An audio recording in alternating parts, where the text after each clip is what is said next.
That is the line between East and West. Cross it and die. Hold on now. Let's take it easy. None may walk this valley until our signal sounds. That was our accord with the Karja. I'm not Karja. I came here on my own to ask for rite of passage. But they opened the gate for you, did they not? What is the meaning of this violation? Why send a child? Do they want to parley or not? The Karja can't be trusted. This is known. Forget the Karja. This has nothing to do with them. I need to go west to save lives. Maybe even yours. The only lives you can save are your own. By turning back. Now. Hold! She's telling the truth about one thing. She's not Karja. She's a Nora from the Savage East. And if she seeks to save lives, should we not listen? Let me speak to her. One last favor for a fellow marshal before he's taken away.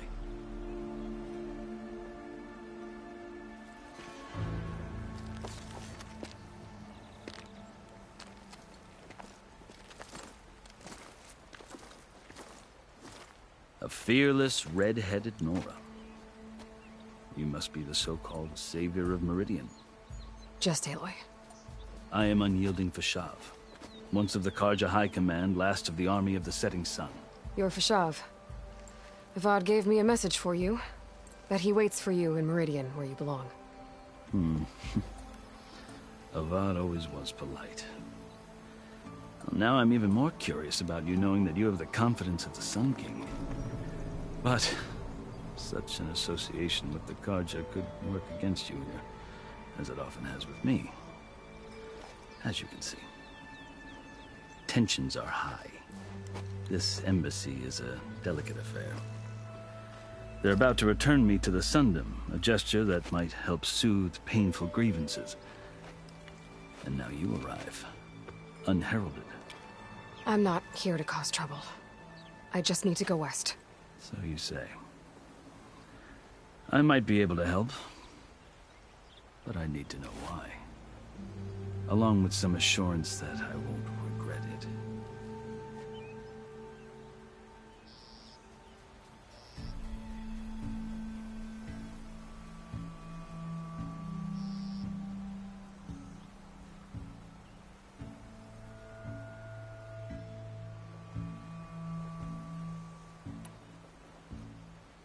How did you come to be among the Tenakth? It's quite a story, but not a quick one. Though I suppose neither of us is going anywhere before the embassy begins. Are you sure you want to hear it?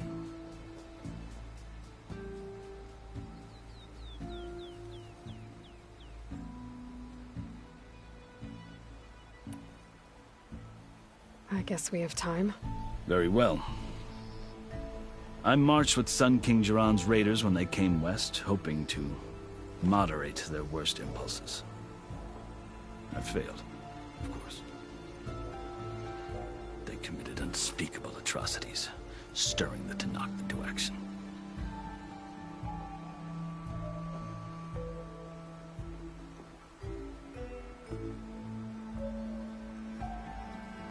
When the clans overran our forward encampment at Cinnabar Sands, I stayed behind to help the last stragglers evacuate, and was taken prisoner. I didn't make it easy for my captors, mind you. And they paid me back in kind on the journey to their capital. I'd lost so much blood on the way that I was white as a corpse when they threw me before Chief Hekarro. I thought I was dead for sure, so I resorted to desperate measures.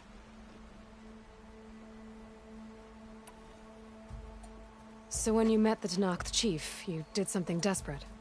Now, I'd kept my ears open as the Tenakth dragged me along, and I heard mutterings about a kind of trial by combat that they revere. So, when they flung me at Hekarro's feet, I demanded this rite, called the Kulrut, thinking that by winning I could request a boon, my life or even my freedom. The other Tenakth howled, but Hekarro stared them down, and then his gaze fell upon me. Evidently, he appreciated my ingenuity. He allowed me to participate in the cool route. Little did I know what I was in for.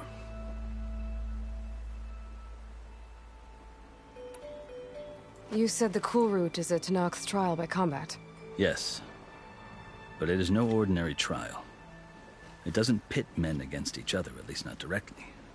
Instead, the combatants fight machines in a great arena, and only the strongest survive. Believe me, it is no easy thing to stare down a charging machine while hundreds around you scream for blood. I know more about that than you might think. Do you? Well, then you have my respect. Like you, I lived through it to claim my prize. I had hopes for freedom, but well, that wasn't on offer. Only service to the chief. You wound up serving the Tenakth chief.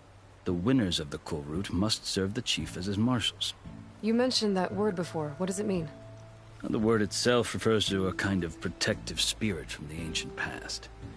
In practice, marshals are Hekarro's roving lawgivers, part magistrate, part judge, part executioner. I won my place among their ranks and served as honor demanded, but they did, until I started forcing them to the ground to grind their faces in it. I guess that's one way to deal with it. As you may have noticed, violence is the native tongue of the Tenakth. To survive, one must master it. The truth is, though, the Carja speak it too. More than they should. I can't blame the Tenakth for hating them.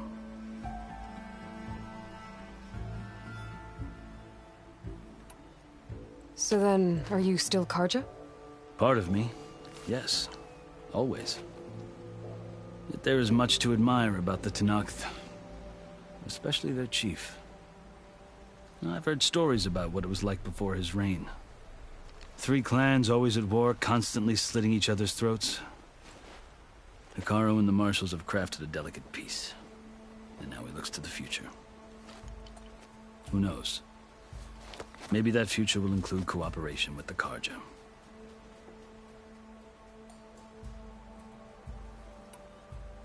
The Carja talk about Hekarro as if he's a monster. The Carja feel compelled to demonize him if only because he swept them from the field. It is true that he is fearsome. When I was first taken before him, I thought he would flay me alive. But he is no bloodthirsty tyrant like the Mad Sun King was. I think that if you were fortunate enough to meet him, as I was, you would find that he only wants the best for his people. I hope you do speak to him. I'm sure you'd interest him. So, that's my story. You're the first Easterner to hear it, but not the last. The Carja need to know what I have learned. Yeah. The way you talk about the Tenakth is a lot different than how they do.